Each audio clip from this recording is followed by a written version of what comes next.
I started dancing since I was 13 years old. That's secondary school. So continued dancing from there, and then few years back, I graduated from Jakarta Institute of the Arts, which is IKJ, and that's in Jakarta, Indonesia. So I graduated with a bachelor's degree in performing arts.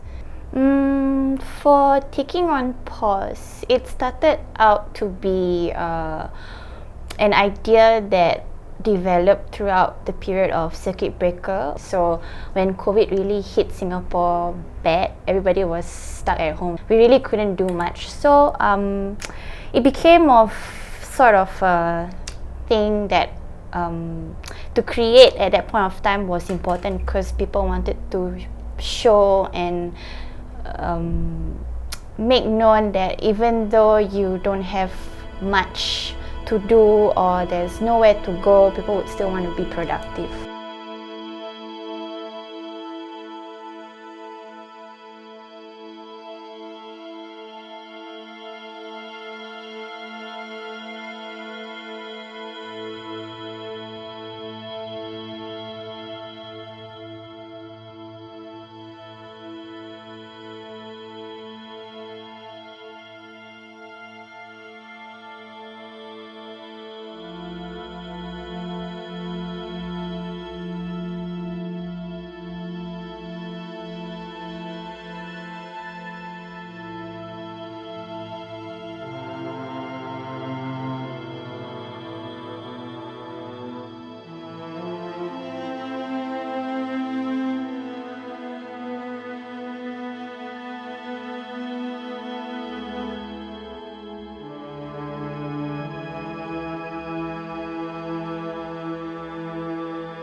Okay, for taking on pause, if I were to really start at the very beginning, I had accident. I fractured my patella. I recovered slowly. I start to learn how to adapt dancing with the injury that I have. Actually, even now, I have trouble delivering certain movements, but for me I would have to go through this process of addressing that I have an injury and work around it on my own. Okay, so the accident for me is really kind of a pause to me dancing and performing on stage or wherever. So then coming to the situation that we are currently facing now, or actually early 2020, with the situation of COVID, and we were put in circuit breaker. So then the activities and dancing and teaching had to stop, or pause, put on hold, because everybody was working from home. And then at that point of time, a lot of my not just me, I'm sure other artists as well, or other dance instructors were all put to pause with their activities in dancing. So that is another pause that I had to go through in my dancing journey. So from there, with these two different events of pause that happen, I start to go about how this pause actually took something away from my body as a trained dancer. The pause allowed me to assess my priorities in life as a human being, because I would tell myself now that before an artist, I am first a human being. I have other responsibilities, and I wanted to look at it that I won't be given the opportunity to be a dancer, performer, an artist the entire length of my life. So this work actually represents a sensitive part of my journey. As artists, we have this tendency to ignore certain things that are happening around us. For example, we strive to always create something that is new, or something that's relatable to other people, and then we tend to lose what's actually most important, which is ourselves. So I would like to keep on creating things that highlight my needs first. I would just like to remind that it's okay to pause, take a pause and take some time for yourself and realize, or tell yourself what you need versus rather than what you want. Work towards what you need versus what you want would really bring a different experience or potential to yourself you wouldn't know. So yeah, that's for my audience.